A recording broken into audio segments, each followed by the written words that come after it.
What is the role of discipline in one's life?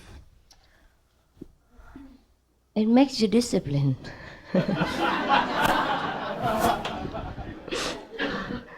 Yeah. What else? Don't you think so?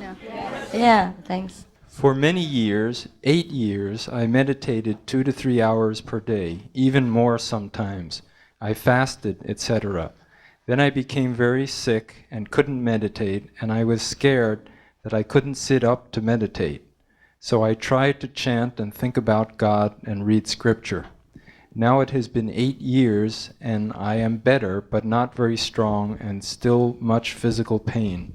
I can't meditate every day for 2.5 hours. It is very difficult.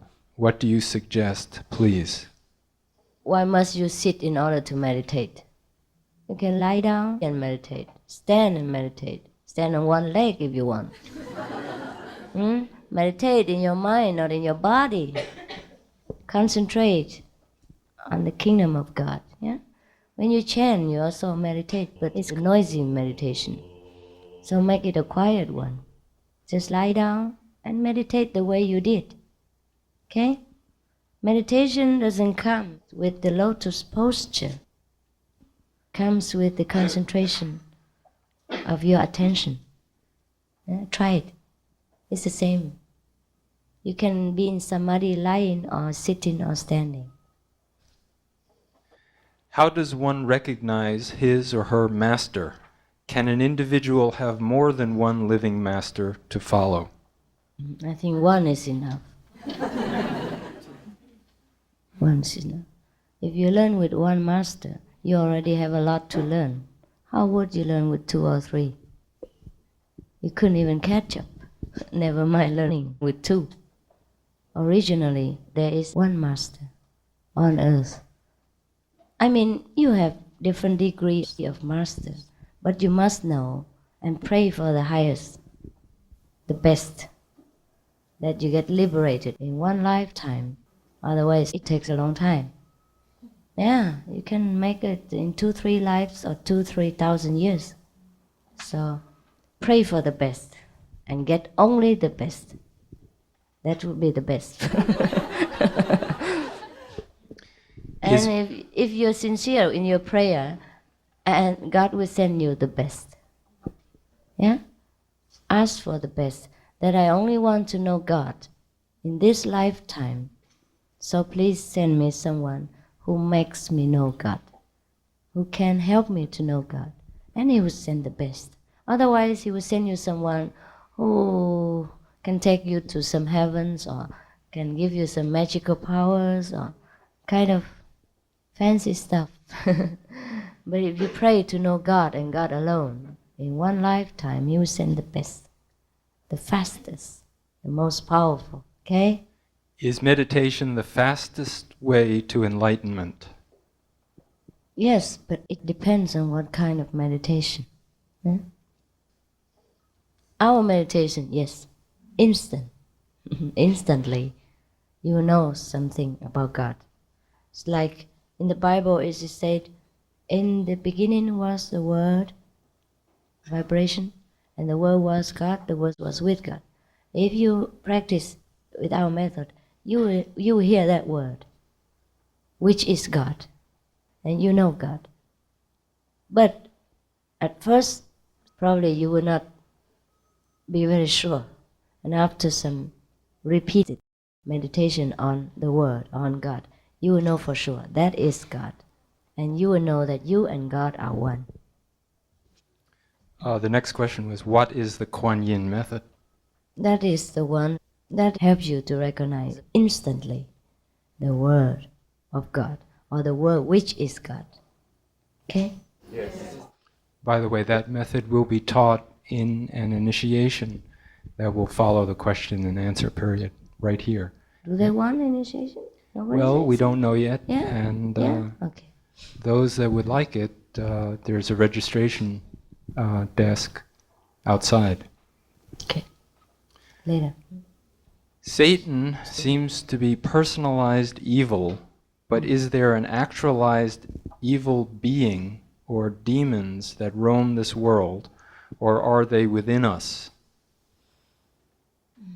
The world within is also the world without. So we couldn't really separate them. Whatever is in our mind would normally manifest outwardly. Therefore, you see two persons who stay in the same room, we have different perceptions of the surroundings and the atmosphere surrounding them. It could be that one is miserable to death and the other one is joyfully in heaven every day, or at least at that moment. So we cannot say that evil is within or without us. It's both. Just like God is within and without us, and is everywhere. It depends on our perception. Our perception is what makes God or evil appear. It's our conception and perception. We have to change the conception. If we think in a godly way, practice the way of God, then we're always in God's presence. If we practice the way of evil, think of evil, then we're always in the presence of Satan. Satan is not a person, it's not a personality, it's not a character. It is a force which is released out of our negative thinking, actions, and speech. It exists all over places. But we don't need to know him if we turn ourselves into the kingdom of God. We tune into the kingdom of God, then we are in the kingdom of God. We tune into the kingdom of evil, then we are in the kingdom of darkness. Okay? Yes. It all depends on our conception and tune-in ability. So when we meditate and we know the technique to tune into the kingdom of God, we are always in the kingdom of God. Understand? Yes. It's the only difference. Just like your radio, okay? Your radio, you can turn it to different channels. Yeah? Yes. What is the spirit? Does it manifest itself only at moments, or can it be recognized constantly? It can be recognized constantly by constant awareness, by meditation, by repeatedly being aware of the Spirit, of the Holy Spirit. We will be making a kind of habit to be aware of the Spirit all the time. And then later it will become like an automatic process. Then we're always in it. Doesn't matter where we are or what we do. Understand? Yes. Like the Zen, there's the eating, sleeping, walking, it's all Zen. Like that. This person wants to know how to meditate. How to meditate? Simple. Just turn your attention to where you should, to God, instead of to money and other things. You already have meditation ability. Yeah? Otherwise you couldn't do your business, couldn't take care of the children if you had no attention there. So just turn the attention to the kingdom of God. But I will teach you more precisely with time, about a few hours. It's not that the enlightenment takes that long, just all the procedures, the before, between, and after initiation we should tell you.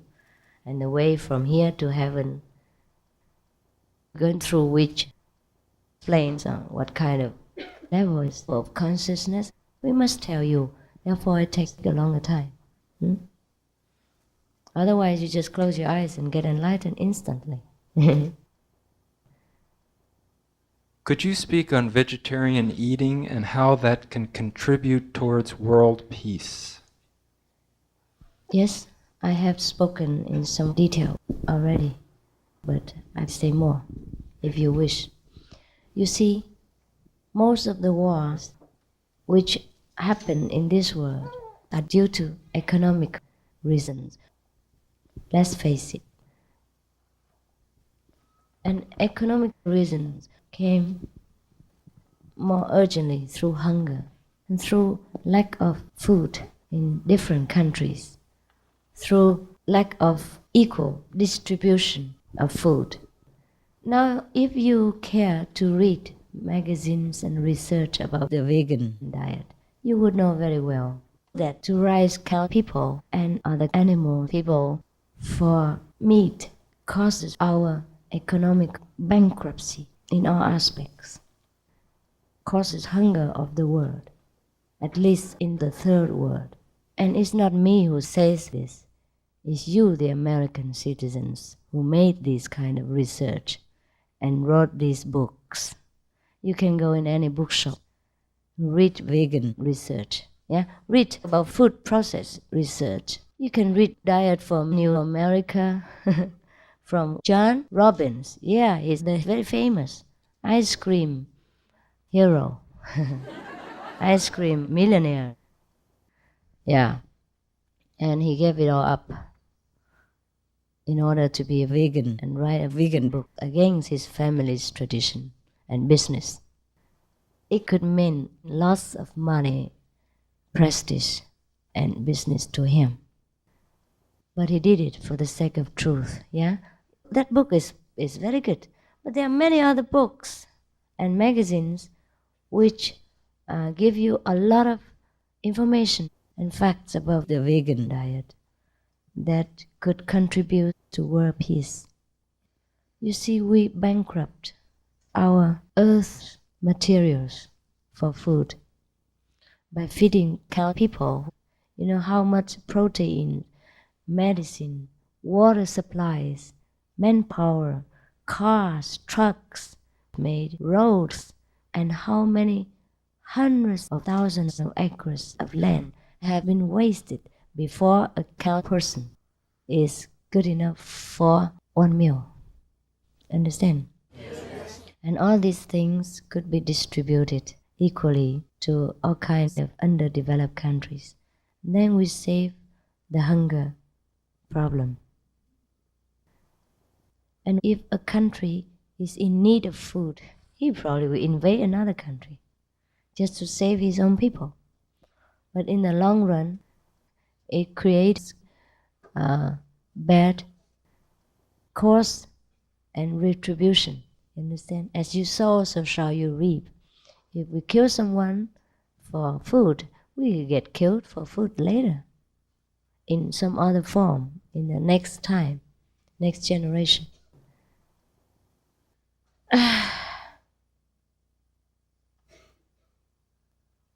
It's a pity that we are so intelligent, so civilized, and yet most of us do not know the cause of our neighboring countries' suffering. That is through our palate, through our taste, through our stomach. In order to feed and nourish just one body, we kill so many beings, and we starve so many fellow beings, fellow human beings. Don't talk about animals yet. Understand? And this guilt, consciously or unconsciously, will weigh down in our conscience that makes us suffer cancers, tuberculosis, other kinds of incurable diseases, including AIDS.